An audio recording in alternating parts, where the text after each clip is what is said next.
Economics का बहुत ही understanding based और बिल्कुल कॉन्सेप्ट बेस्ड क्वेश्चन है, और अगर आपके बेसिक्स क्लियर हैं आप इसको ईजिली सॉल्व कर सकते हैं. Let's see which one of the following is not बोला है the most likely measure the government या RBI takes to stop the slide of Indian rupee. Slide of Indian rupee तो मतलब करेंसी क्राइसिस एक तरीके से, और करेंसी क्राइसिस पे पहले भी एक क्वेश्चन 2019 के प्रीलिम्स में पूछा गया है.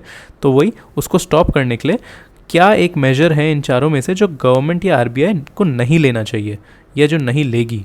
तो देखते हैं, चारों ही ऑप्शन डिस्कस करेंगे और एलिमिनेशन से क्वेश्चन को सॉल्व करेंगे. फर्स्ट है curbing imports of non essential goods and promoting exports. तो जब इम्पोर्ट करते हैं हम तो हमारे इंडियन रुपी बाहर जाता है, और जब एक्सपोर्ट करते हैं तो फॉरेन करेंसी हमारे नेशनल टेरिटरी में आता है. तो exports slide of Indian rupee को कर्टेल करते हैं. तो आपको अगर स्टॉप करना है स्लाइड ऑफ इंडियन रुपी को तो एक्सपोर्ट्स प्रमोट करना चाहिए बिल्कुल.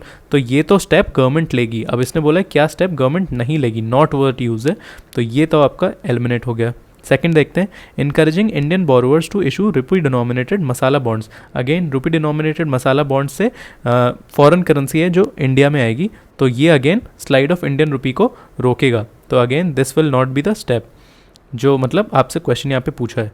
और थर्ड ऑप्शन है easing conditions related to external commercial borrowing.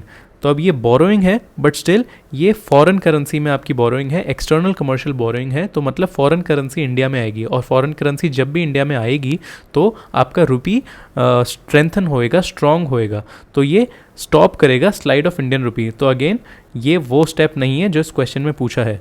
और फाइनली है following an expansionary monetary policy.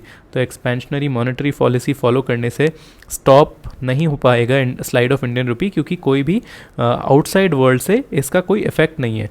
और slide of Indian rupee usually हम देखते हैं किसी और फॉरेन करेंसी से कंपैरिजन में, यूजुअली यूएस डॉलर से. तो ये आपका एक्सपेंशनरी मॉनेटरी पॉलिसी किसी भी तरीके से स्टॉप नहीं कर पाएगा, इसलिए ही it is not the most likely measure जो गवर्नमेंट या आरबीआई लेगी. So D is the correct answer.